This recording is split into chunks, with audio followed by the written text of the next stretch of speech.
Shalom, brothers and sisters. We live in a culture and in a world that's full of desires, full of passions. I want to read to you something that Paul said. It's just been on my heart recently.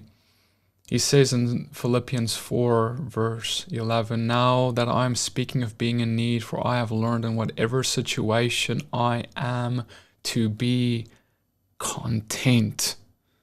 I know how to be brought low. I know how to abound.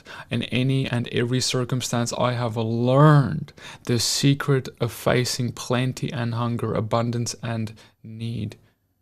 And this is the secret. He says, I can do all things through him who strengthens me.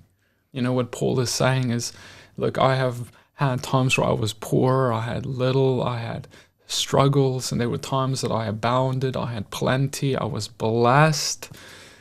But yet I have learned that there is one thing that all of it has in common with one another, that no matter where I am in my life and what I am facing and how much I have, it remains God who strengthens me.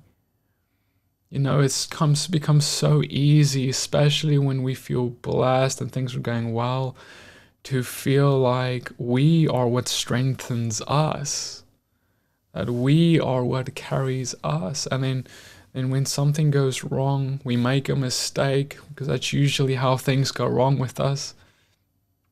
We sin, we fall, because we take our eye off him. And then we have to learn it all over again, what it means to be content, even when everything is taken away from us. You know, when we look at the Psalms, I want to read to you as well a famous chapter that many of you know. And we read in Psalm 23, a Psalm of David, "The Lord is my shepherd, I shall not want. He makes me lie down in green pastures. He leads me beside still waters. He restores my soul. He leads me in paths of righteousness for his name's sake. Even though I walk through the valley of the shadow of death, I will fear no evil, for you are with me. Your rod and your staff, they comfort me. You prepare a table before me in the presence of my enemies. You anoint my head with oil. My cup overflows. Surely goodness and mercy shall follow me all the days of my life, and I shall dwell in the house of the Lord forever." And David is speaking about how when he has the Lord, listen to this. People don't get this. This is what he actually is saying is when he has the Lord, there is nothing more to want. When he has Yeshua, there's nothing more to want.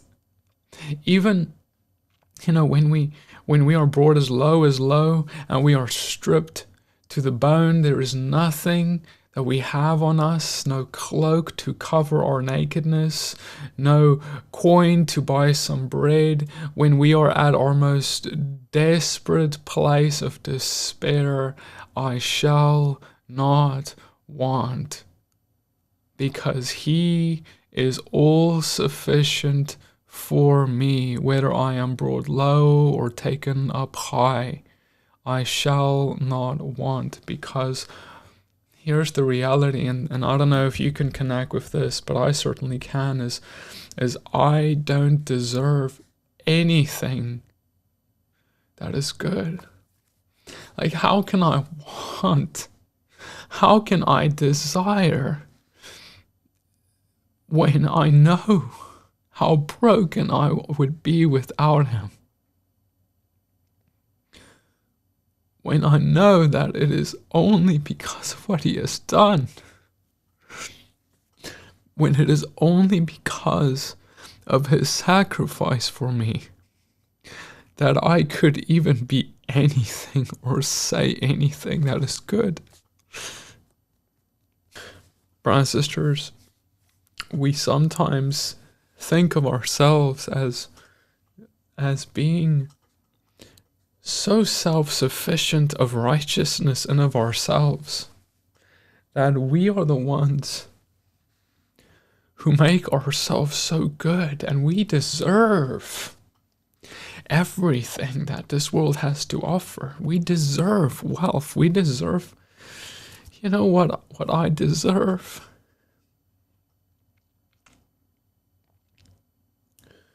You take my smallest sin,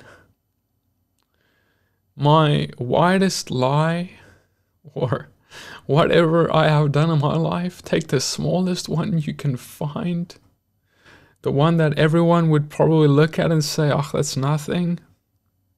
And for that sin, I deserve to be separated.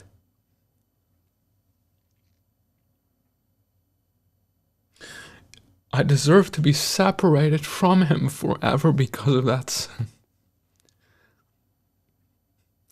And you may wonder, why am I crying?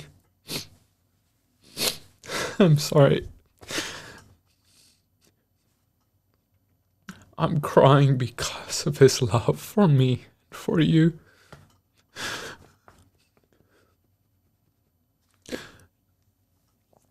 I'm crying because Yeshua's death, burial, and resurrection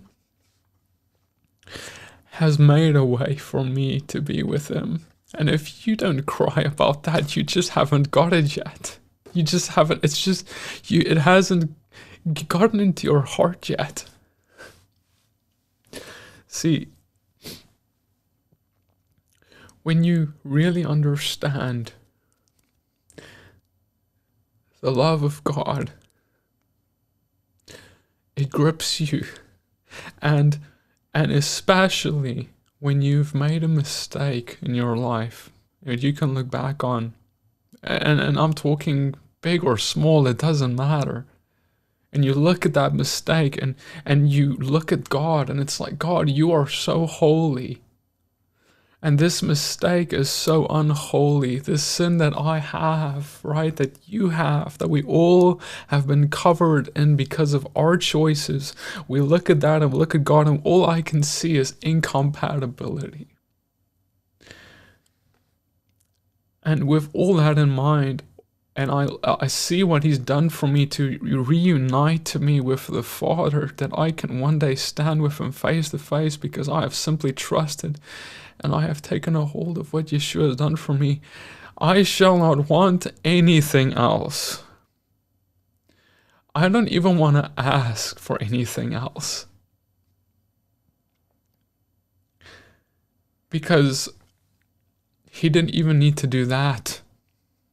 And I wouldn't even be qualified to ask for anything else. But he did it for me and for you. He cleansed us. And he allowed us in his presence.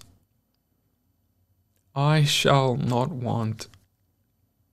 And when you experience this revelation and you understand that he has given you this, it brings you to a place where even if you have challenges and trials and tribulations and persecutions and all the things that the Bible promises will happen to us, you know how the disciples were able to live through those things?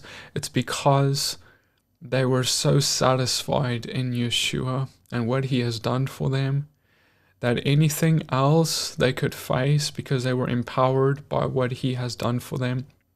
And they did not feel that they had a right to anything except for what God has put in their life.